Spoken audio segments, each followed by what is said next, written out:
Bonjour, bienvenue à chacun d'entre vous.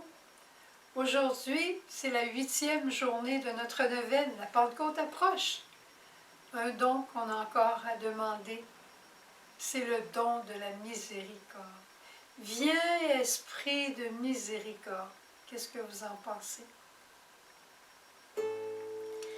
Oh, viens, esprit de miséricorde, Père des pauvres, fleuve d'eau vive, jaillit du cœur ouvert de Jésus. Viens, je t'en prie, ne tarde plus.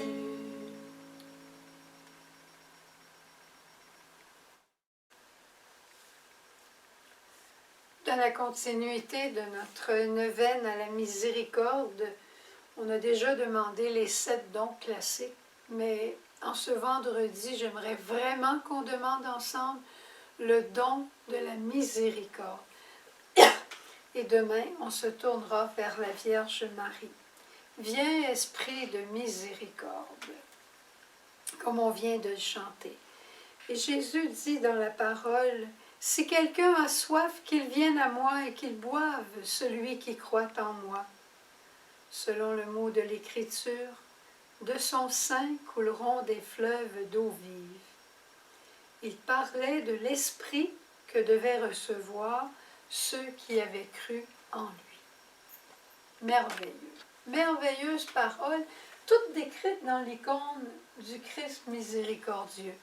On l'appelle l'icône du Christ miséricordieux, comme Jésus s'est révélé à sœur Faustine, mais en même temps, j'aime beaucoup l'appeler l'icône de la Trinité de miséricorde, parce qu'on regarde les yeux de Jésus, puis vous en ferez l'expérience, qu'on se promène de là à là, Jésus nous regarde tout le temps. Mais qu'est-ce que ça dit? Le Père veille toujours sur nous. Regardez les gestes de Jésus même, des gestes de bonté. Une main sur le cœur, une main levée pour nous bénir. Non pas pour nous frapper, mais pour nous bénir. Et qu'est-ce qui jaillit du cœur de Jésus, sinon l'esprit de miséricorde? Le Dieu de miséricorde, c'est le Dieu amour qui rentre en relation avec l'homme, avec l'indigence de l'homme. C'est déjà là une grande histoire de miséricorde que de penser que Dieu, qui est tout-puissant, tout-aimant, ce Dieu saint, ce Dieu pur et parfait, veuille entrer en relation avec un homme pécheur.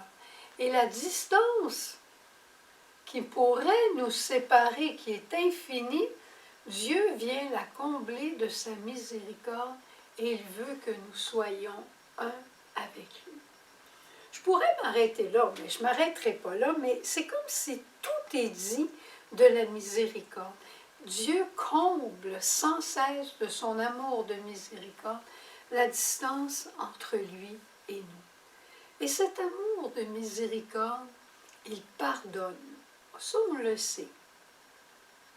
Il a compassion de notre faiblesse.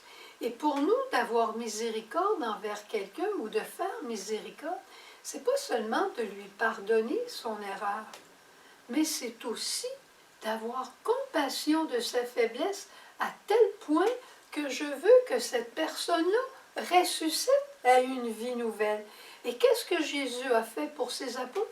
Il s'est mis à genoux devant eux. Il leur a lavé les pieds pour qu'ils aient lien avec lui. Nous aussi, ça va nous être demandé de nous mettre à genoux. Des fois, c'est une expression populaire qui dit « Mais faut-tu que je me mette à genoux devant toi? » Peut-être pas toujours physiquement, mais intérieurement, la miséricorde se fait toujours plus petit. Cet amour ne peut supporter, ne peut vivre la rupture. Et cet amour cherche toujours à colmater, à réparer, à ressusciter et à donner la vie. Elle a une potentialité pascale, c'est-à-dire qu'elle a le pouvoir de tout recréer, mais, sais-tu qu'est-ce qu'il y a derrière le mais?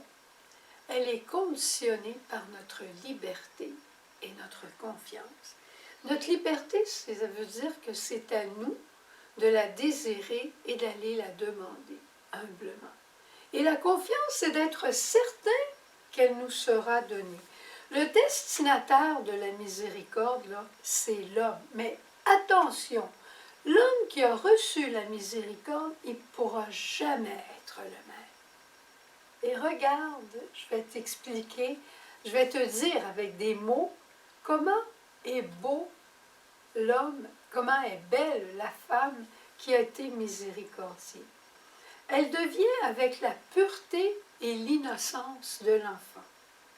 La pureté et l'innocence qui dit « Je ne suis pas là pour te juger, mais pour t'aimer ». Ça, c'est le cœur même de Dieu.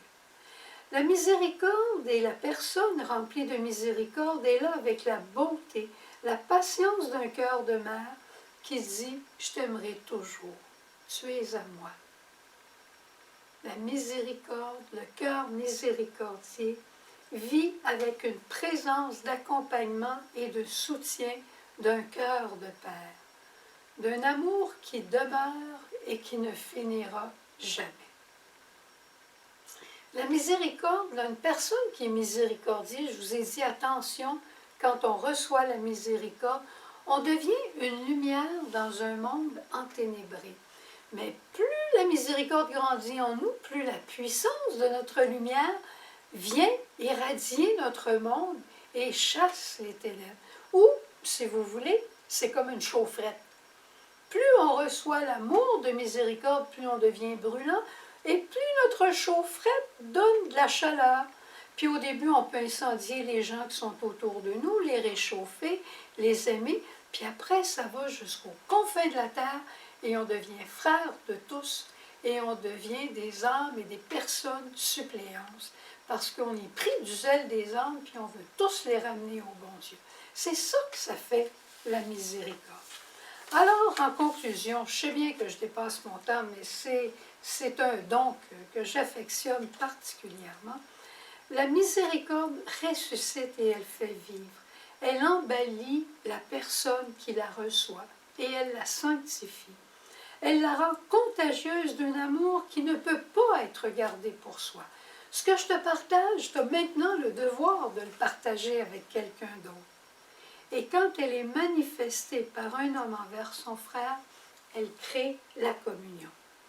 La miséricorde reçue est là pour glorifier Dieu et pour glorifier la Trinité. La miséricorde, c'est la sainteté de Dieu offerte à l'homme. Qu'est-ce que tu penses si on allait la demander?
Pray